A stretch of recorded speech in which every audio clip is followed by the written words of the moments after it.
court is pleased. Indeed. It has to be pleased to witness this audience, to be a part of an occasion that is indeed historic. Cleo Powell, congratulations. You fought so long, so hard, not for yourself, but for the things that we believe in, that people believe in. You not only bring justice and fairness, you bring integrity. And those are the kinds of things that cause me to reflect. I was a youngster. My father was a deacon at First African Baptist Church at 14th and Broad. Supreme Court right across the street. The Library of Virginia, right there.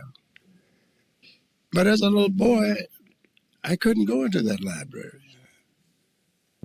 And if I went in there, I couldn't take a book out of there. And that same situation went on as far as being with the law library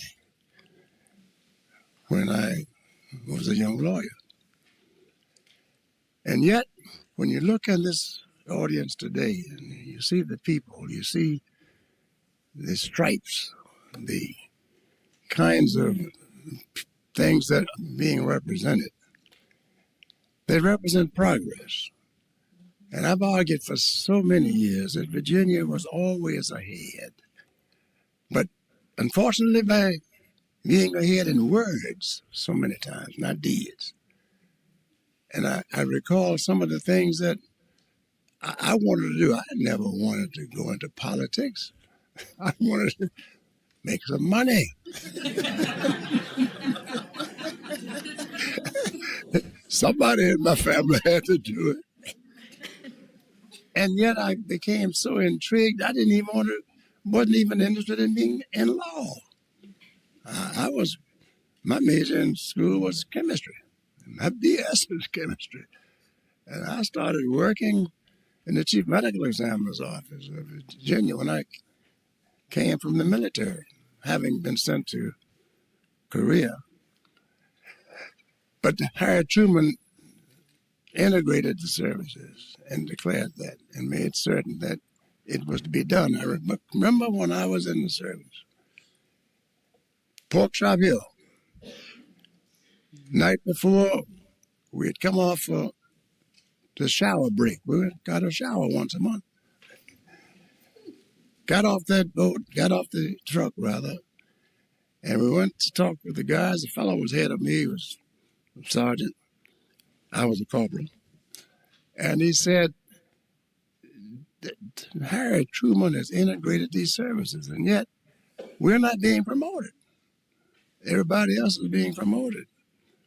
And people come over, sometimes they never get called upon to go on these patrols, contact patrols with the enemy.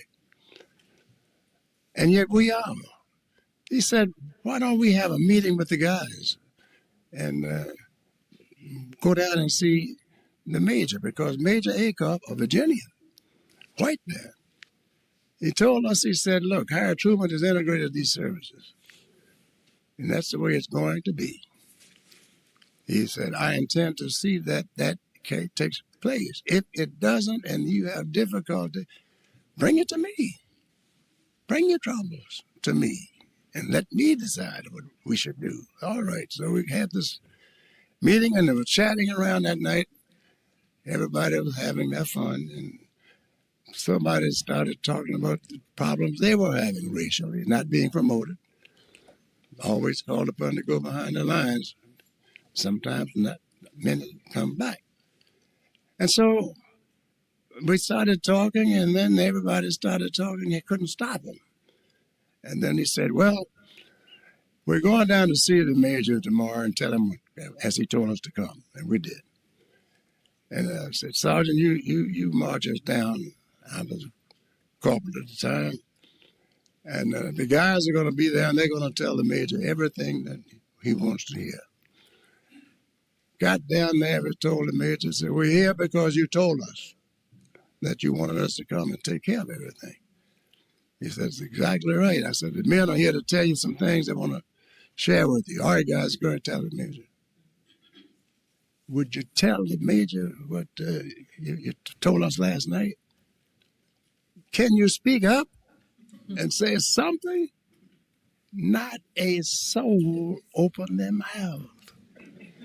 Now, we had marched down 2 bandoliers of ammunition, hand grenades in our lapels, the M-run rifles, steel pot helmets.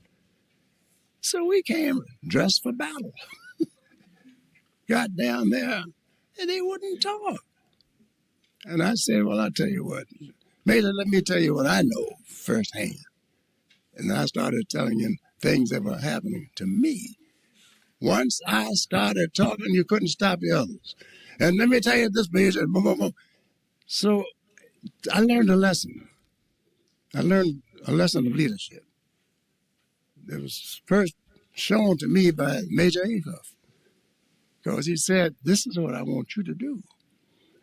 It was also shown to me by them needing someone to show them what to do and how to do it. And so we went on down there. Major Acuff said, go back to your quarters, go back to your positions. Within a month's time, promotions started coming. Within a month's time, assignments were being made differently.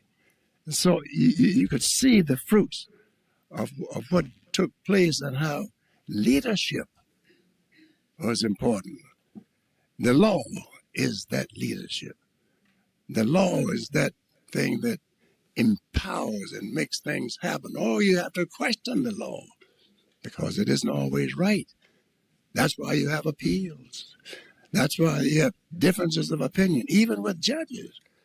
But someone has to be there to speak, to say what's right and what's wrong and what should be.